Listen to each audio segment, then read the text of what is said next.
এবারে আমরা close chain জৈব যৌগের আইপিএসসি নামকরণগুলো দেখে নেব। একটা উদাহরণ দিয়ে আমি এই সংক্রান্ত বিভিন্ন যে রুলগুলো আছে সেগুলো বলতে থাকবো, তোমরা সেগুলো ভালোভাবে লক্ষ্য করো। আর একটা বিষয় লক্ষ্য করো, এইখানে যে জৈব যৌগগুলো লিখেছি সেগুলো কিন্তু বেশিরভাগ বন্ধন রেখা সংকেত লিখেছি। আমি যে প্রথমেই বিভিন্ন জৈব যৌগগুলোর গঠন সংকেত বিভিন্ন পদ্ধতিতে লেখা হয়, তার মধ্যে বন্ধন রেখা সংকেত বলেছিলাম, যেখানে এই বন্ধন বা রেখা দিয়েই গঠনটাকে প্রকাশ করা হচ্ছে। দেখো, এই জৈব যৌগে আমি 6টা কার্বনের একটা রিং পেয়েছি। তো এই 6টা কার্বন বলে তার মূল নাম কিন্তু হেক্স হচ্ছে। আর এখানে সমস্ত সব সিঙ্গেল বন্ড, তাই হেক্সেন। কিন্তু এই হেক্সেনের আগে, মূল নামের আগে আমাকে যেটা করতে হবে, যেহেতু এটা ক্লোজ চেন, একটা সাইক্লিক যৌগ, তাই আমি সাইক্লো কথাটা দেবো, সাইক্লো হেক্সেন। দেখো, অর্থাৎ ক্লোজ চেনটি যদি মুখ্য শৃঙ্খল হয় তাহলে তার মূল নামের আগে আমাকে সাইক্লো কথাটি লিখতে হবে। দেখো, এই উদাহরণের মধ্যে দেখো, এটাও একটা সাইক্লিক কম্পাউন্ড। তো এই সাইক্লিক কম্পাউন্ডের সঙ্গে আবার প্রতিস্থাপকগুলো যুক্ত। তার এই প্রতিস্থাপকটার নাম কি? একটা রেখা, মানে এইখানে সি আছে, সি এখানে আছে, মানে এখানে CH3 আছে, এখানেও সি আছে, মানে CH3 আছে, তার মানে CH3 দুটো প্রতিস্থাপক আছে। তো আমাকে একই রকম ভাবে সেই নিয়ম, প্রতিস্থাপকের কার্বনটাকে, এইটাকে আমাকে এই যে ক্লোজ চেনের সাইক্লিক, এটাকেই মুখ্য শৃঙ্খল ধরতে হবে। তো তার মধ্যে নাম্বারিং করার সময় এই প্রতিস্থাপককে 1 নম্বর, আমাকে 1 নম্বর কার্বন, প্রতিস্থাপক যে কার্বনের সঙ্গে যুক্ত, এই কার্বনের সঙ্গে যুক্ত থেকে 1 দিলাম, 2, 3, 4। আমি এদিক থেকে 2 করলাম না, কারণ এখানে 2 করলে আর একটা প্রতিস্থাপক এসে যাচ্ছে। তাই আমি এটার নাম হয়ে গেল কি, যেহেতু এটা মিথাইল প্রতিস্থাপক, তাহলে 1 আর 2 পজিশনে মিথাইলটা আছে, 1, 2 ডাইমিথাইল সাইক্লো। দেখো, সাইক্লো কথাটা যেমন যোগ করতে হয়, যোগ করেছি সাইক্লো হেক্স এন, এন কথাটা যোগ করেছি কারণ এখানে সমস্ত এই যে সাইক্লো পার্টটার মধ্যে সমস্ত কার্বন কার্বন বন্ধনগুলো এক বন্ধন। দেখো, এই জৈব যৌগটার মধ্যে সাইক্লো অংশের সঙ্গে রয়েছে OH, তারপরে রয়েছে ব্রোমিন, তারপরে ক্লোরিন। তো এইটা কার্যকরী গ্রুপ, তাকে প্রাধান্য দিয়ে আমাকে 1 নম্বর দিতে হবে। আর এদিক থেকে 2, 3 করেছি, কারণ 2 দিয়েছি কারণ দেখো এই প্রতিস্থাপকটা আলফাবেটিক্যালি এর থেকে আগে, একই দূরত্বে তারা আছে। তাই আমি সেই একই নিয়ম ফলো হয়ে এখানে এই দিক থেকে 2, 3, 4, 5, 6। দেখো, তাই আমি নাম করার সময়ও এই প্রতিস্থাপকগুলো, এইটাকে কার্যকরী গ্রুপ সাফিক্সে লিখবো।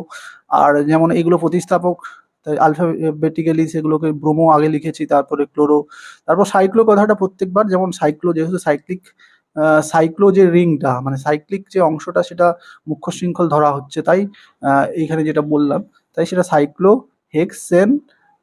লিখছি না, কারণ এর বদলে এখানে যে OH আছে, যেটা 1 পজিশনে আছে, 1 অল। একই রকম ভাবে দেখো, এই উদাহরণটা খুব ইম্পর্টেন্ট, একটু লক্ষ্য করো। এখানে একটা নতুন কনসেপ্ট তোমরা পাবে। দেখো, এইখানেও একটা রিং পার্ট আছে আর একটা ওপেন চেন পার্ট আছে। রিং চেনটার মধ্যেও 3টে কার্বন আছে, আর ওপেন চেনটার মধ্যেও কিন্তু 3টে কার্বন রয়েছে। তাহলে এরকম যদি সিচুয়েশন হয়, তাহলে অবশ্যই মাথায় রাখবে যে আমাকে রিং চেন, রিং যে অংশটা, সেটাকেই কিন্তু আমাকে মুখ্য শৃঙ্খল ধরে নাম করতে হবে। তাহলে এটাকে মুখ্য শৃঙ্খল ধরে এর নাম হয়ে যাচ্ছে সাইক্লোপ্রোপেন। এবার তার আগে নিশ্চয়ই তাহলে এই মুখ্য শৃঙ্খলের সঙ্গে এই অংশটা কি আছে, এটা একটা প্রতিস্থাপক। প্রতিস্থাপক কি, 3টে কার্বনের প্রতিস্থাপককে আমরা কি বলি? প্রোপাইল। তো এখানে আর 1 প্রোপাইল কথাটার কারণ, যেহেতু এটা সাইক্লো প্রোপেন, সেখানে যে কোনো একটা পজিশনে যেখানেই থাকুক না কেন, সেটাই 1 দিয়ে স্টার্ট হবে, তাই বাই ডিফল্ট এটা 1 হবেই। তাই 1 প্রোপাইল না লিখলেও চলবে, লিখলেও কোনো ক্ষতি নেই, তবে এটা প্রোপাইল সাইক্লোপ্রোপেন। এই জৈব যৌগটার মধ্যে একটা ওপেন অংশ রয়েছে আর একটা সাইক্লিক অংশ রয়েছে। দেখো, ওপেন যে চেনটা, তার মধ্যে কার্বন সংখ্যা বেশি আছে। দেখো, 4টা কার্বন, এটা নিশ্চয়ই বুঝতে পারছো, 3টে কার্বনের ক্লোজ চেন। তো অবশ্যই তাহলে বেশি সংখ্যক থাকার কারণে এইটাকেই কিন্তু তখন ওপেন চেনটাকেই কিন্তু এখানে লেখা আছে, দেখো, তখন ওপেন চেনটাকেই আমি মুখ্য শৃঙ্খল ধরবো। তাহলে সেটা যেমন নাম্বারিং করি, এদিক থেকে নাম্বারিং করব, তাহলে এটা একটা প্রতিস্থাপক, এই যে রিংটা একটা প্রতিস্থাপক হয়ে যাচ্ছে। তো রিংয়ের এটা 2 নম্বর কার্বনে যুক্ত, তাই এদিক থেকে নাম্বারিং করব, 1, 2, 3, 4। এবারে তাহলে 2 পজিশনে আছে কি, এই প্রতিস্থাপকটা। এই প্রতিস্থাপকের নাম কি? এটা দেখো, এখানে প্রতিস্থাপকেও সাইক্লো কথাটা যুক্ত করতে হবে। এবারে অ্যালকেন ধরনের, এটা তো কার্বন চেনের প্রতিস্থাপক, তাই তার শেষে আমরা YL কথাটা লিখি। তাহলে সেই অনুযায়ী দেখো, প্রোপাইল প্রোপাইল বলতে এটা যেহেতু এটা সাইক্লিক আছে তাই আমি কথা লিখেছি সাইক্লোপ্রোপাইল বিউটেন।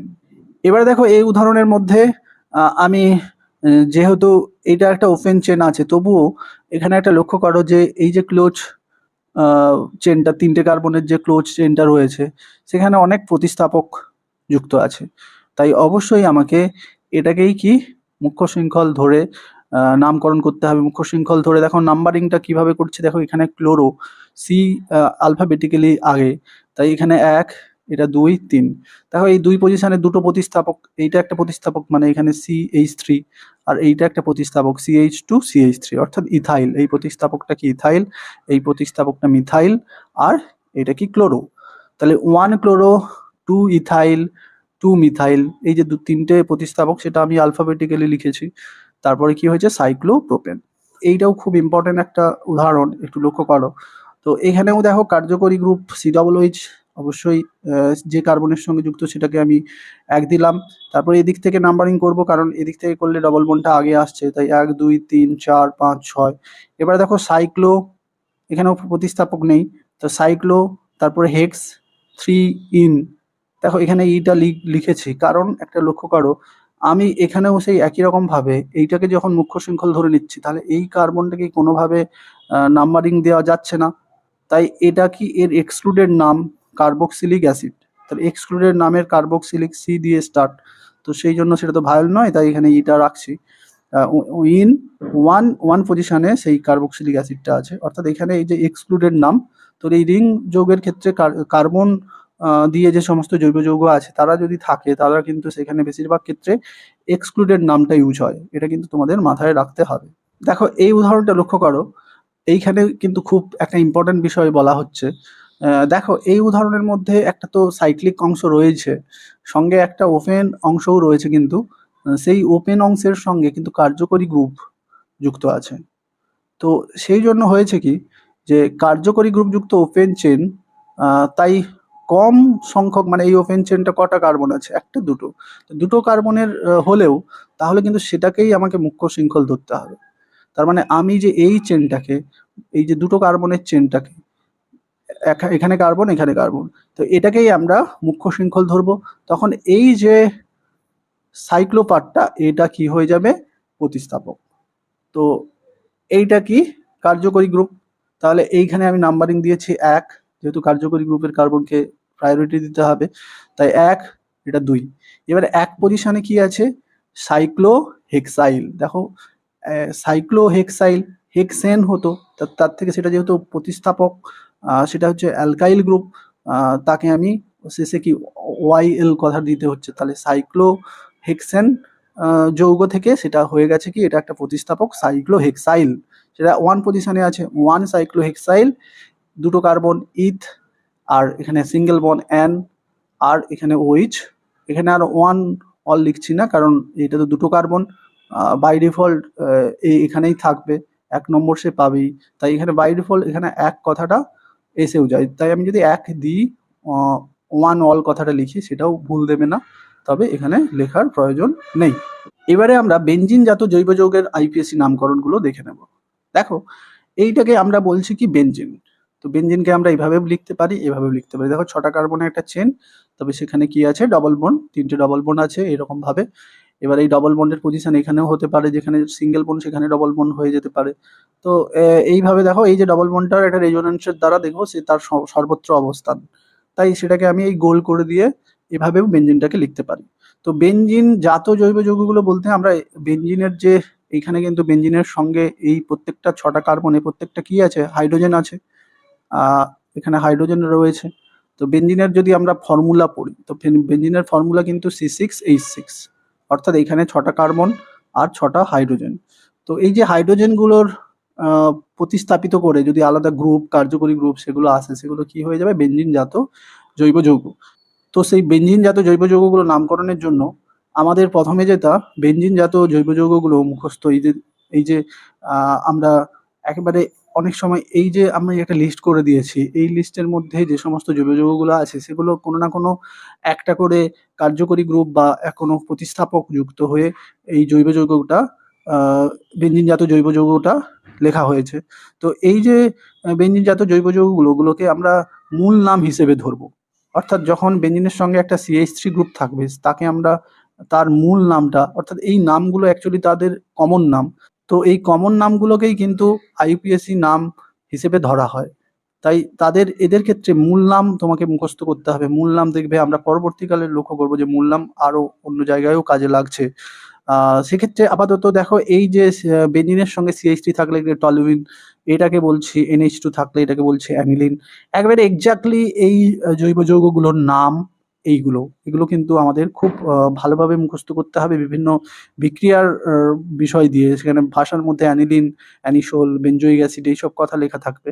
তাহলে তার কিন্তু তোমাকে সংকেতটা সঙ্গে সঙ্গে মাথায় করতে হবে। এটা হ্যালোবেনজিন অর্থাৎ এখানে যদি ক্লোরিন থাকে তাহলে বলবো ক্লোরোবেনজিন, ব্রোমিন থাকলে ব্রোমোবেনজিন, আয়োডিন থাকলে আয়োডিনবেনজিন। এদিকেও কিছু মূল নাম দিয়েছি। তো এইভাবে এই মূল নামের মধ্যে দেখো এখানে আছে এক্স, এখানেও হ্যালোজেন উল্লেখ করছে। অ্যাসিড হ্যালাইড যে জৈব যৌগ কার্যকরী গ্রুপ, এখানে যে অ্যাসিড হ্যালাইড কার্যকরী গ্রুপ, এই কার্যকরী গ্রুপ থাকলে দেখো তাহলে নামটা কি হচ্ছে বেনজোইল হ্যালাইড। অর্থাৎ এখানে ক্লোরিন থাকলে করবো বেনজোইল ওইল হ্যালাইড। আমরা এদের ক্ষেত্রে CO6 এর ক্ষেত্রে আমরা সেই কার্যকরী গ্রুপের লিস্টে পড়েছিলাম ওইল হ্যালাইড। তাহলে এখানে সেই বেনজোইল হ্যালাইড, তাহলে বেনজোইল কখনো হয়ে যাচ্ছে ক্লোরাইড, বেনজোইন। এখানে যদি ব্রোমিন থাকে বেনজোইল ব্রোমাইড। দেখো একই রকম ভাবে এস্টার গ্রুপ COR বলতে অ্যালকাইল কোনো একটা গ্রুপ, মিথাইল, ইথাইল এই সমস্ত গ্রুপ থাকবে। তো সেই গ্রুপটা এখানে মিথাইল থাকলে বলবো মিথাইল বেনজোয়েট। আমরা অ্যালকিলোয়েট পড়েছিলাম, ওয়েট যদি এস্টার থাকে তাহলে সাফিক্সে লিখি কি ওয়েট, তাহলে সেটা আকারে বেনজোয়েট। তাহলে এখানে যদি মিথাইল গ্রুপ থাকে মিথাইল বেনজোয়েট, ইথাইল থাকলে ইথাইল বেনজোয়েট। এটা আমি কমনভাবে সাধারণভাবে লিখে দিয়েছি, আর অনুযায়ী এখানে নামটা হবে। তো এই পর্যন্ত আমি মূল নামগুলো লিখে দিয়েছি। এই আগে এগুলো কিন্তু তোমাকে একেবারে লিখে লিখে মুখস্থ করে নিতে হবে। এবারে দেখো প্রতিস্থাপকযুক্ত বেঞ্জিন জাত জৈব যৌগের IUPAC নামকরণ। অর্থাৎ এখানে লক্ষ্য করো, এখানে খুব একটা ইম্পর্টেন্ট একটা বিষয় আমি বলছি যে ধরো একটা বেঞ্জিনের যে কোনো একটা হাইড্রোজেনকে প্রতিস্থাপিত করে কার্যকরী গ্রুপগুলো এলে তাদের একটা দেখো মূল নাম হয়ে যাচ্ছে। কিন্তু এই বিভিন্ন যে প্রতিস্থাপক ক্লোরিন, ব্রোমিন, মিথাইল, ইথাইল এই সমস্ত যে প্রতিস্থাপক আছে সে তারা থেকে বা এটা একটা কার্যকরী গ্রুপও ভাবতে পারো বা একটা প্রতিস্থাপক ভাবতে পারো একে। সেই প্রতিস্থাপকটা যে কার্বনের সঙ্গে যুক্ত তার পাশের দুটো কার্বনকে আমরা দেখো সেটা ইকুইভ্যালেন্ট পজিশন বেঞ্জিনের, সেই ইকুইভ্যালেন্ট এই দুটো পজিশনকে আমি নাম দিচ্ছি কি অর্থ, এটাকে কি নাম দিচ্ছি মেটা। এই দুটো ইকুইভ্যালেন্ট পজিশনকে আমি নাম দিচ্ছি মেটা, এটাকে আমরা নাম দেব প্যারা। তো এই বিষয়টা পজিশনগুলো এখানে মনে রাখবে। অনেক সময় আমরা নাম্বারিং এর ক্ষেত্রে নাম্বারের বদলে এই পজিশনের OM, P এইগুলো ব্যবহার করি, পরে আমরা উদাহরণে ব্যাপারটা বুঝবো। যেমন ধরো এখানে লক্ষ্য করো, তো এখানে আছে ব্রোমিন, তাহলে অবশ্যই আমাকে ব্রোমিনের এই কার্বনটাকে 1 নম্বর, এটাকে 2 নম্বর দিলাম। তো এখানে দুটো আছে, এবারে আপনি কি লিখবো 1,2 ডাইব্রোমো, এটা হলো বেঞ্জিন। এবারে দেখো আমি বলতে পারি এই দুটো ব্রোমো যেহেতু পাশাপাশি আছে অর্থাৎ পরস্পর অর্থ পজিশনে, এটাকে যদি আমি এ ধরি তার এটার সাপেক্ষে এটা অর্থ, এটার সাপেক্ষে এটা অর্থ, এরা দুটো কি পরস্পর অর্থ পজিশনে আছে। তাই আমি এই 1,2 বদলে IUPAC নামকরণে আমি কিন্তু কথাটা এখানে মিনস করবে অর্থ ডাই ব্রোমো বেঞ্জিন, এটাও আমি লিখতে পারি। দেখো এই নামকরণের মধ্যে আমি এখানে রয়েছে 3টে প্রতিস্থাপক। দেখো ব্রোমিন, এটা হচ্ছে C মানে CH3, এখানে ক্লোরো। তাহলে একই রকম ভাবে আমি বি কে প্রাধান্য দিচ্ছি, আলফাবেটিক্যালি এখানে নাম্বারিং অর্ডারটা হবে। তো এখানে 1, এটা 2, 3, 4, ব্রোমিন বি আগে তাই এখানে 1 দিয়েছি। তো এবারে নামকরণ সময় দেখো সেটাও লিখেছি, মানে অর্ডারলি আলফাবেটিক্যালি লিখছি 1 ব্রোমো, তারপর কি 4 ক্লোরো, আর এটা কি মিথাইল, তাহলে 2 পজিশনে methyl, 1 bromo, 4 chloro, 2 methyl benzene. তার মানে এখানে বর্ণক্রম অনুযায়ী প্রতিস্থাপকগুলোকে প্রাধান্য দিয়ে তোমাকে নাম্বারিং করতে হবে। এবার আমরা একাধিক কার্যকরী গ্রুপ বা একাধিক প্রতিস্থাপক যুক্ত বেঞ্জিনজাত জৈব যৌগের IUPAC নামকরণ শিখব। ক্ষেত্রে দেখো মানে বিষয়টা হলো যে ধরো বেঞ্জিনজাত যে জৈব যৌগ তার মধ্যে একাধিক কার্যকরী গ্রুপ রয়েছে। ধরো একাধিক একটা কার্যকরী গ্রুপ বা একাধিক প্রতিস্থাপক এরকম মিলিয়ে সবরা 2 বা 2 এর বেশি এরকম যদি অংশগুলো থাকে, সেক্ষেত্রে আমাদের একটা কনফিউশন নাম্বারিং এর ক্ষেত্রে বা নামকরণের ক্ষেত্রে একটা কনফিউশন হবে। সেটা কি কোন গ্রুপটাকে আমি প্রায়োরিটি দেব। তা ধরো এই দুটো গ্রুপ রয়েছে, OH COOH গ্রুপ রয়েছে, OH আছে, তাহলে এই যে বেঞ্জিন রিং এর কোন কার্বনটাকে বেশি প্রায়োরিটি দেবো। তাহলে C OH গ্রুপটা যে কার্বনের সঙ্গে যুক্ত তাকে বেশি প্রায়োরিটি দেবো। অর্থাৎ সমস্ত গ্রুপগুলোর তাহলে একই রকমভাবে সেই কার্যকরী গ্রুপের মতোই দেখো একটা প্রায়োরিটি অর্ডার তোমাকে মনে রাখতে হবে। এটা কিন্তু সেই কার্যকরী গ্রুপেরই প্রায়োরিটি অর্ডার বলতে পারো। সেই অর্ডার অনুযায়ী কিন্তু তোমাকে নাম্বারিংটা করতে হবে। শেষের দিকে একটু দেখে নিও অ্যামিন, তারপরে এটা নাইট্রো, তারপরে এগুলো হ্যালোজেন। দেখো এখানে সেই রকম তাহলে COOH, তাহলে যেহেতু COOH এর প্রায়োরিটি বেশি, তাহলে এখানে 1, এটা 2, তাহলে নিশ্চয়ই এটা অপ্রধান কার্যকরী গ্রুপ। অপ্রধান কার্যকরী গ্রুপকে সেই একই নিয়মে কি প্রিফিক্সে লিখবো। এর অপ্রধান হিসেবে এর নাম কি হাইড্রোক্সি, তাহলে 2 হাইড্রোক্সি। আর এইখানে একটু লক্ষ্য করো যে এই যে আমরা যে এইটা দিয়ে এর মূল নামটা কি পড়ে এসেছি, এই যে যখন মূল নামগুলো মুখস্থ করলাম, তাহলে এই অংশটাকে আমরা বলি, যদি OH না থাকতো তাহলে এটা কি বলতাম, বেঞ্জোইক অ্যাসিড। তাহলে একই রকম ভাবে এখানেও আমরা কি বলবো, 2 হাইড্রোক্সি বেঞ্জোইক অ্যাসিড। তো একই রকম ভাবে দেখো এই যে এ আছে, এইটা OH-টা প্রায়োরিটি সবচেয়ে বেশি, তাহলে এখানে 1, এদিক থেকে নাম্বারিং করব, তাহলে দেখি ক্লোরিনটা আগে এসে যাবে। ক্লোরো এখানে আছে, তাহলে 2 ক্লোরো, আর 5 পজিশনে কি আছে, নাইট্রো। আর এই অংশটাকে আমরা কি বলছি, 1 নম্বরে যে গ্রুপটা রয়েছে সেইটা ধরে বেঞ্জিনের একটা মূল নাম আমরা আগেই মুখস্থ করে এলাম, তো সেইটা কি হয়েছিল, ফেনল। তাহলে এখানে লিখেছি ফেনল। এখানেও আমরা এখানে 1, 2, 3, 4, তাহলে এইটা যে দেখো এখানে দুটো COOH গ্রুপ আছে, তাহলে এই দুটো CH গ্রুপ ধরে তো কোনো মূল নাম নেই, তাই এখানে আমরা কি ইউজ করব, এটাকে বেঞ্জিনই ধরবো। কিন্তু বেঞ্জিনের সঙ্গে এইটা যেহেতু দুটো COOH গ্রুপ আছে, কাউকে নাম্বার দেওয়া সম্ভব হচ্ছে না, তো এক্সক্লুডেড নামটা ধরে একে নাম দেবো যে 2 ক্লোরো, 2 পজিশনে ক্লোরো, 2 ক্লোরো বেঞ্জিন, মানে মূল নামটাকে আমি বেঞ্জিনই রাখছি। তাহলে বেঞ্জিন, আর সাপেক্ষ হিসেবে লিখেছি 1, আর 4 পজিশনে কি আছে, 1,4 ডাইকার্বক্সিলিক অ্যাসিড। এবার একটা বিষয়, কখনো কখনো বেঞ্জিন যখন প্রতিস্থাপক হয়ে যায়, দেখো বেঞ্জিনকে অনেক সময় আমাদের প্রতিস্থাপক ধরে নিতে হয়। কোন ক্ষেত্রে আমি আসছি। তো বেঞ্জিনকে যখন প্রতিস্থাপক ধরি মানে কি, বেঞ্জিনের এটাই একটা ধরো মুখ্য শৃঙ্খলের সঙ্গে বেঞ্জিনটা যুক্ত আছে, অর্থাৎ সেটাকে আমি অ্যাজ এ প্রতিস্থাপক হিসেবে ধরে নিচ্ছি। তো প্রতিস্থাপক হিসেবে বেঞ্জিনের নাম কি, ফিনাইল। তো এখানে দেখো এইখানেই বিষয়টা হচ্ছে, ধরো এই জৈব যৌগের ক্ষেত্রে দেখো এই যে ওপেন কার্বন চেন রয়েছে একটা কার্বনের, তো সেই ওপেন চেনের সঙ্গেই কিন্তু একটা OH গ্রুপ যুক্ত আছে। এই OH-টা ডাইরেক্টলি কিন্তু বেঞ্জিনের সঙ্গে যুক্ত নেই, এটা ওপেন চেনের সঙ্গে OH-টা যুক্ত। এক্ষেত্রে তাহলে যে ওপেন চেনে যদি এইরকম কার্যকরী গ্রুপ যুক্ত থাকে, দেখো যদি বেঞ্জিনের সাথে যুক্ত কোনো শৃঙ্খলে কার্যকরী গ্রুপ থাকে বা প্রতিস্থাপক যুক্ত থাকে, তাহলে কিন্তু সেই চেনটাকে আমাকে মুখ্য শৃঙ্খল ধরে নিতে হবে। সেক্ষেত্রে বেঞ্জিনকে আমরা প্রতিস্থাপক ধরবো। তাহলে এখানে যে একেই 1 দেব, মানে এটাই হলো এই একটা কার্বনের চেনটাই হলো মুখ্য শৃঙ্খল। তাহলে সেই অনুযায়ী দেখো 1 নম্বরে এখানে একটা, মানে আর তো বাই ডিফল্ট এখানে 1 আসবেই, তাই আমি 1 কথাটা না লিখলেও চলবে।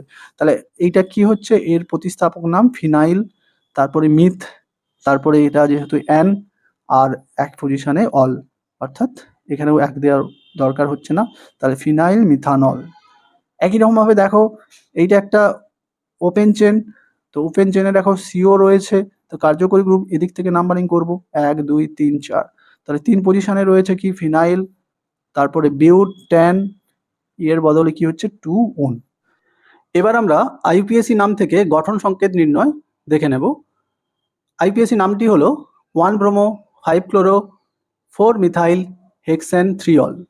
এই উদাহরণটি নিট 2022-এ এসেছিল। দেখো স্টেপ বাই স্টেপ কিভাবে তার গঠন সংকেত লিখছি।